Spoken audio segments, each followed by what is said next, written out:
figures of dead at Auschwitz by at least 4 times. But was this simply a well-intentioned error on their part? We are told in the Auschwitz guidebook, and also by other sources, that the reason it was so difficult to ascertain the number of victims at Auschwitz was because the Nazis had destroyed the appropriate records. This concept was also repeated to me by Dr. Pieper.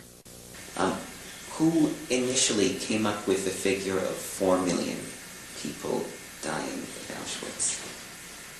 It was estimating made by Soviet Commission for Investigating of Nazi crimes in Auschwitz. And because of the fact that the Nazis destroyed the documents of the camp. But in fact, the Auschwitz camp death records were held by the Soviets, not released until 1989. These documents were not destroyed by the Nazis. I think we can assume that during all those years the Soviets were handing out their exaggerated death figures. They knew they had these books in their possession. We can also look at discredited charges made by the Soviets and supported by the other Allies at the Nuremberg trial.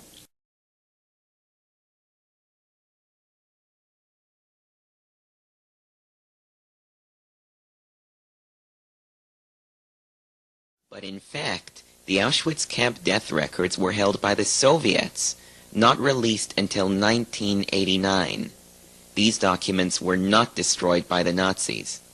I think we can assume that during all those years the Soviets were handing out their exaggerated death figures. They knew they had these books in their possession. We can also look at discredited charges made by the Soviets and supported by the other Allies at the Nuremberg trial. The Soviets claimed that there were steam chambers for killing inmates at the Treblinka camp in Poland. Now, of course, that claim has been quietly dropped. Also dropped are the claims of electro chambers. Most interestingly, we have the Soviets at Nuremberg claiming that it was the Nazis, not the Soviets, who murdered the thousands of Polish officers in the infamous Katyn Forest massacre. These days, of course, the Soviets have admitted that they are the ones responsible, and most legitimate historians knew this all along. But at Nuremberg, the Soviets claimed that the Nazis bribed and threatened people to falsely blame the Soviets. The now discredited atrocity stories of Nazi-created shrunken heads and human skin lampshades were also exhibited as fact. And in an almost inconceivable charge, it was claimed that the Nazis exterminated Jews with an atomic bomb. Also presented as fact was the story that the Nazis made soap from the bodies of Jews. Let's examine this one a little more closely. Now, the Soviets actually submitted supposed Jewish soap at the Nuremberg trial, but today Holocaust scholars like Raoul Hilberg, Yehuda Bauer, and Deborah Lipstadt agree that these accusations are groundless. In a Los Angeles Times editorial from 1981, Deborah Lipstadt is quoted as saying, "The fact is that the Nazis never used the bodies of Jews, or for that matter anyone else, for the production of soap. The soap rumor was prevalent both during and after the war. It may have had its origin in the cadaver factory atrocity story that came out of World War I. The soap rumor was thoroughly investigated after the war and proved to be untrue." The questions this raises are numerous. If the claim is false, then that means the Soviets were not being truthful about that hunk of soap they exhibited as evidence. And all the Nuremberg transcripts dealing with human soap are wrong. But my question is, when were these charges thoroughly investigated, as she says? This is just another case of a Holocaust expert trying to make us believe that Holocaust experts know what they're talking about and are straight about what did and didn't happen, which they are not. To prove my point, I submit the fact that Dr. Pieper still believes in the human soap story. There were such attempts of using human flesh for producing of soap in other concentration camp, Stutthof by Gdańsk. So that was where it was done. There were made such attempts. Apparently, some war propagandas never seem to die. Indeed, the specter of fraudulent Holocaust evidence from the Soviets has reared its head in more current events, like the prosecution of Ukrainian-American John Demyanyuk, whose incredibly flawed war crimes conviction was based, in part, on faulty Soviet evidence. And speaking of fraudulent evidence, some Holocaust experts seem to have difficulty explaining the difference between what's fraudulent and what's real. We return briefly to Jean-Claude Pressac's book on Auschwitz, a book meant to refute revisionists. Here he shows us a picture of a gas-tight door from a delousing room which he claims the Soviets falsely represented to be from a homicidal gas chamber. Yet several pages later, he shows us a door which he claims is a genuine homicidal gas chamber door because of the metal hemispherical grid protecting the peephole. Pressac offers this door as a proof that homicidal gassings occurred, but there's just one unanswered question. How does Pressac know that this door, too, isn't a Soviet put-on? If we admit that the Soviets went around misrepresenting and reconstructing things, how can we tell a difference between what's real and what's not? In the case of that supposedly genuine door with the metal grid over the peephole, I asked Dr. Pieper if I could see it for myself.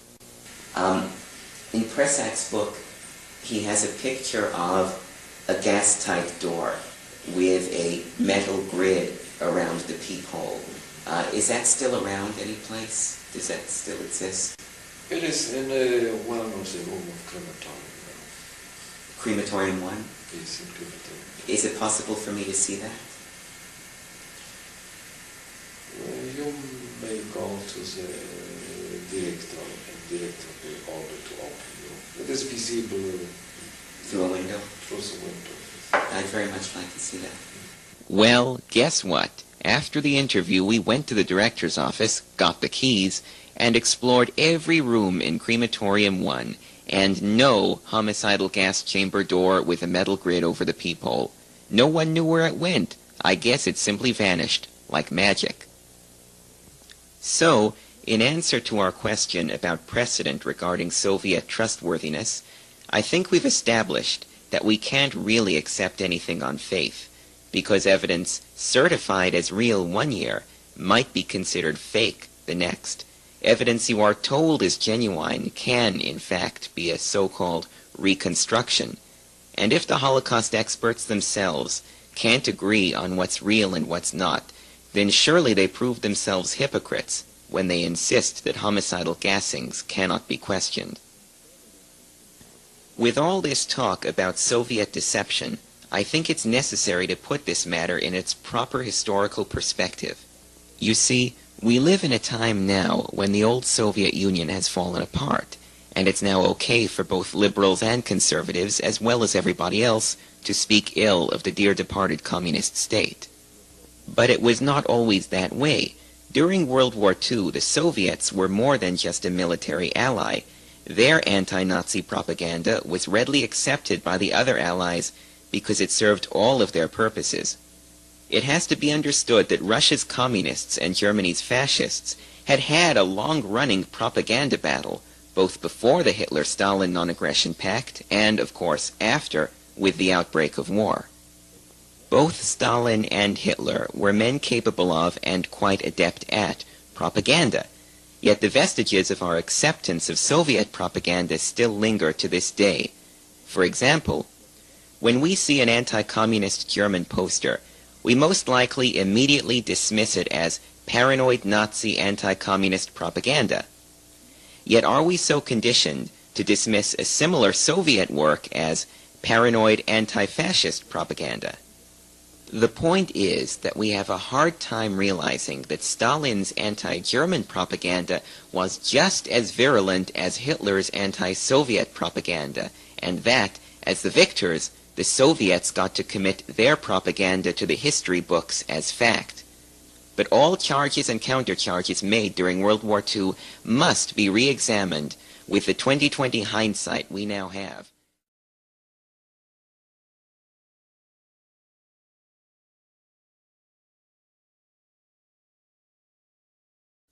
But all charges and countercharges made during World War II must be re-examined with the 2020 hindsight we now have, the knowledge of Stalin's despotism, and the KGB's history of misinformation and deception.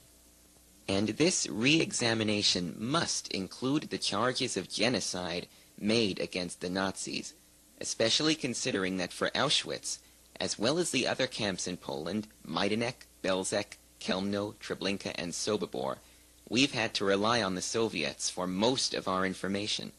And if the Soviets exaggerated the number of dead at Auschwitz, who's to say they didn't also do it at the other camps? Why would they exaggerate Auschwitz by 4 times and then be brutally honest about Treblinka? However, lest I appear to be unfair, it should be added that our own army and propaganda department did not sit idly by and let the Soviets have all the atrocity propaganda fun. After the war, it was claimed at the Dachau camp that people were gassed. In fact, the army produced several propaganda films supporting that notion. Hanging in orderly rows were the clothes of prisoners who had been suffocated in a lethal gas chamber. They had been persuaded to remove their clothing under the pretext of taking a shower, for which towels and soap were provided.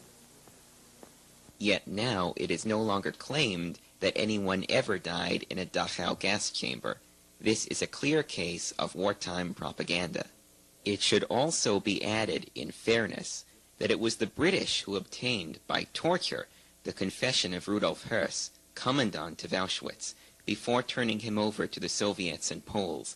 This has been confirmed in a book published in 1983 titled Legions of Death, which contains the recollections of British Sergeant Bernard Clark, who brags about having tortured Höss to get a confession out of him and of threatening his family. Which brings us back to Auschwitz. It was here, behind the building we've talked so much about, the supposed gas chamber, that Höss was hanged for running an extermination camp. But can we say now that that was a just sentence, with the main evidence being a confession obtained by torture and a reconstructed air raid shelter? Perhaps you will answer that the sentence was still a just one because of the fact that he indeed ran an internment camp where people did die in large numbers from disease and malnutrition. But then, what should have been done with the American troops who ran the internment camps we had in the United States for the Japanese, or more appropriately, to General Eisenhower and his troops, who ran post-war POW camps for the Germans, in which anywhere from hundreds of thousands to over 1 million Germans died also because of disease and malnutrition. Should they have been hanged too? When does war end and war crimes begin?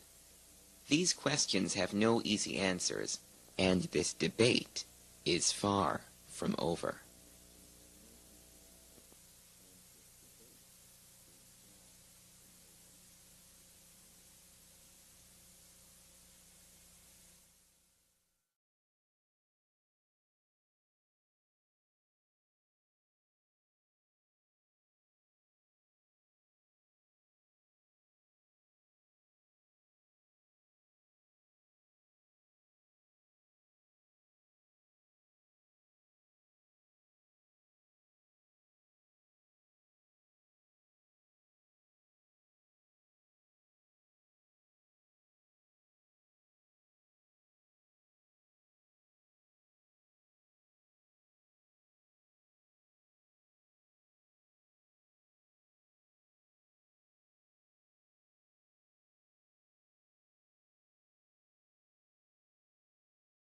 This is what I can suggest. It will be much better to go to our scientists in the State Museum and to talk with. They show you a lot of plans which we still have in the archives. Where would that be?